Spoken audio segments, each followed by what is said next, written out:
Welcome. Today on the Download Show, we're joined by one of the OGs of Bitcoin in Asia. He's a founder, a coder, a rebel, and one of the minds behind Hong Kong's Bitcoin scenes since 2014. From building pay for bugs to launching new internet labs, Larry Salibra has been pushing the boundaries of privacy, decentralization, and digital sovereignty long before it was cool. Now based in Hong Kong and rooted in crypto and building for a future without middlemen, Larry doesn't just talk about freedom tech, he Thanks, creates it. Tack. Glad to be Welcome, here. Larry, to the show. First question, wanted to ask, so you've been in Bitcoin for a long, long time. What is your stance now on Bitcoin now that the U.S. government has decided to do a strategic reserve? What are your kind of general philosophy of Bitcoin and criticisms of the I think I'm Bitcoin really community? surprised at how far Bitcoin has come, I guess, over the past decade plus. Like, if you had asked me if would have gotten to this point, I would probably have not believed you at the time. And like on the other hand, I'm sort of like disappointed by our progress. Like, so on the one hand, we have heads of state like talking about this technology and this currency. But on the other hand, we have very little usage beyond people just sort of like speculating on price appreciation. And I think I would have hoped 10 years ago we'd see more people transacting in Bitcoin, accepting it. In fact, back in 2013, 2014, we had more merchants accepting Bitcoin than we do today. You used to be able to use Bitcoin at like the Microsoft Store, Expedia. I think Expensify lets you like reimburse employee expenses using Bitcoin. I initially was paying employees using Bitcoin as well too.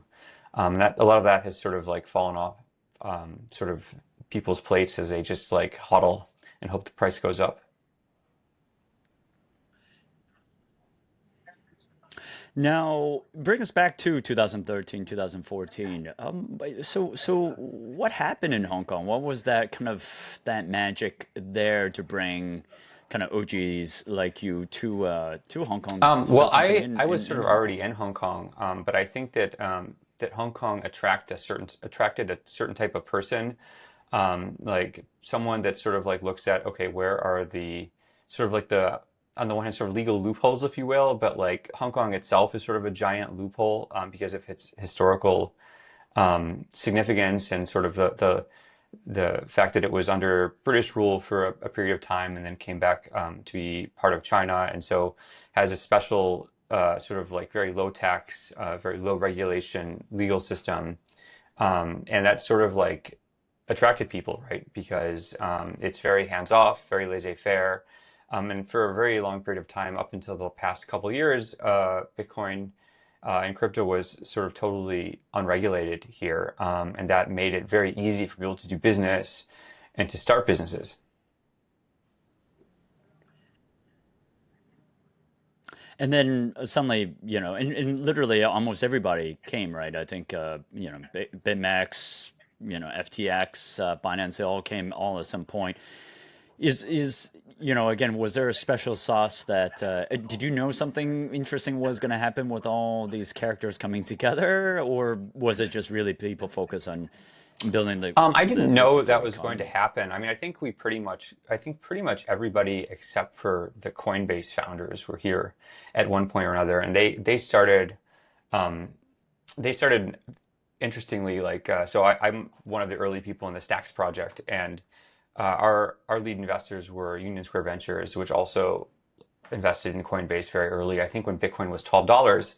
And I remember a story one of their people told me about how they were thinking about, we want to invest in Bitcoin and we don't really, these people are like, we want to like have personal sovereignty and whatever, and we can't invest in that's not investable. We're like a proper venture capital firm. And then Brian Armstrong and his co-founder showed up and said, "Hey, we're bankers, and like we believe in regulation, and we're going to file all the applications to get the licenses." So Coinbase has always been sort of like ideologically very different than the rest of the people in the industry, whether that be the founders of Binance, of BitMEX, of you name it. Like, I mean, the Coinbase people, from my perspective, came from like we want to play the regulatory capture game. We're going to play the game, get the barriers to entry, get the licenses, and we're going to win that way. Whereas all of these other companies that came up were said, hey, we believe in freedom. We just want to like do this without permission, and which is what they did. Um, and they were all, I mean, many of them were very successful, and Hong Kong was a great place to do that at the time. I think we had like some of the best companies in the world were started here. And it's been a little bit unfortunate that combined with, I guess, COVID and also the regulations that were passed here, that we've lost a lot of that sort of like momentum. And we haven't totally lost it. We still have the biggest, I guess, biggest Bitcoin wallet based on daily active users is based here. It's a Hong Kong company. And we still have a number of other companies that are based here, but we don't have nearly the sort of like gravity that we had here, where everybody, you know, where the Bitfinex, Binance, BitMEX, OKX, all these people were here most of the time. And how do you think Hong Kong can reach capture the magic, or can it, or has it really been? Is it just a new phase and it just kind You of know, blown up? I don't know. I mean, I think a good first step would be to relax the regulations that have prevented the major exchanges from getting licensed here. So I think last time I checked, we only have two or three licensed exchanges. They're names that no one outside of Hong Kong would ever recognize because they're sort of they're small players and they're not really relevant to the rest of the world.